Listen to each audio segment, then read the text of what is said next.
Hello, my dears. Today we embark on a fascinating journey through time. Let's travel back in time to an era of great turmoil and transformation.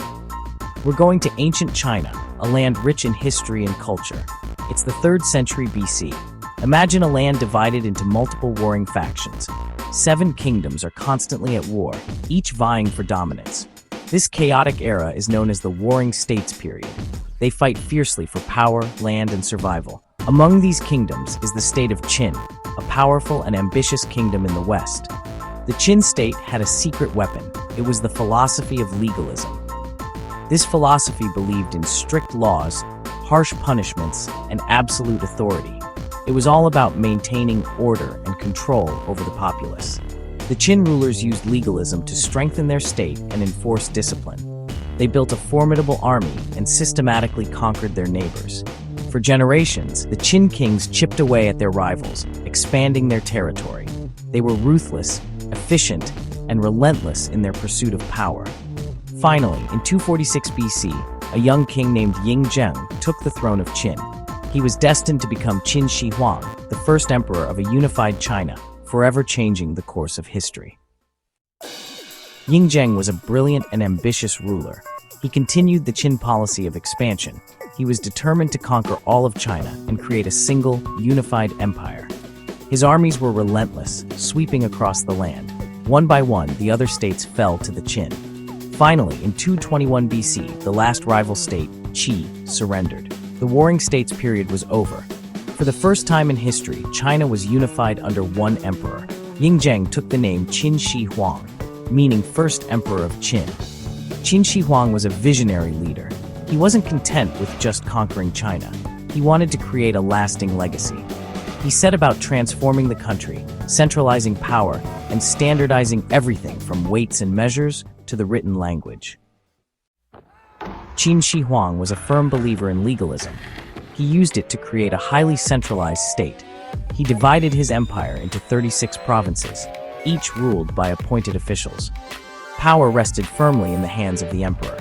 Legalism was a harsh philosophy. It emphasized strict laws, harsh punishments, and absolute obedience to the state. It was a system that left little room for dissent or individual freedom. While legalism helped to unify China and bring order to the chaos of the Warring States period, its harshness would ultimately sow the seeds of the Qin Dynasty's downfall.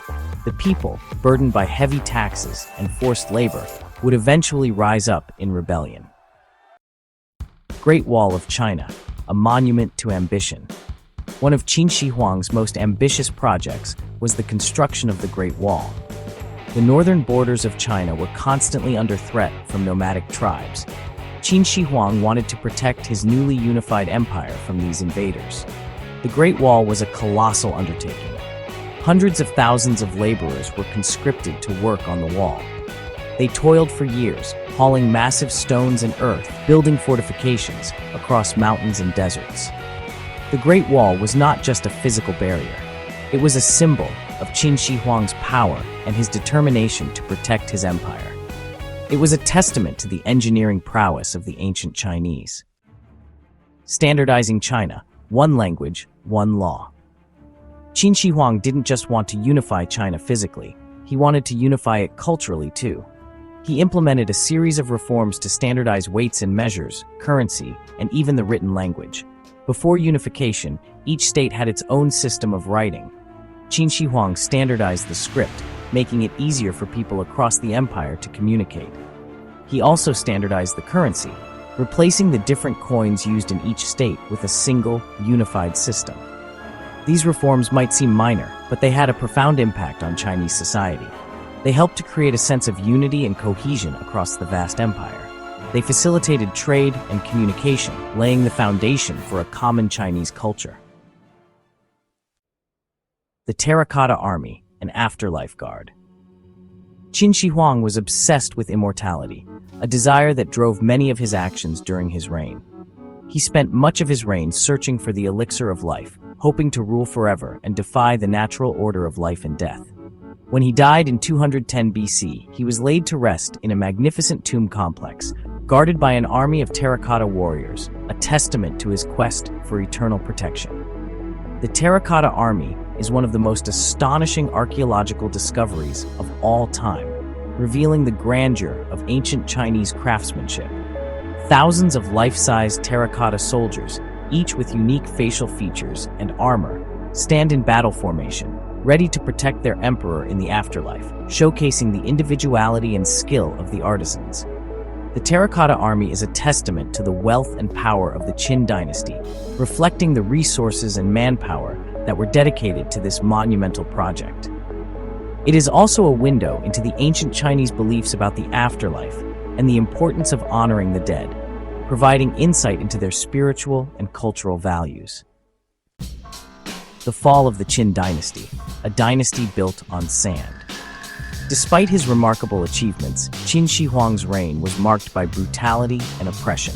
His quest for immortality and absolute power led to widespread suffering. The construction of the Great Wall and other massive projects took a heavy toll on the population. Thousands of laborers were conscripted, many of whom never returned home. People were forced into labor, heavily taxed, and brutally punished for even minor infractions. The harsh laws and severe penalties created an atmosphere of fear and resentment. When Qin Shi Huang died, resentment towards the Qin dynasty was simmering just below the surface. His grand tomb, filled with terracotta warriors, could not protect his legacy.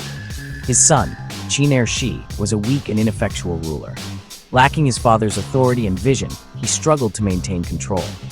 Rebellions erupted across the empire, led by those who had suffered under Qin Shi Huang's harsh rule. The oppressed masses saw an opportunity to overthrow their tyrants.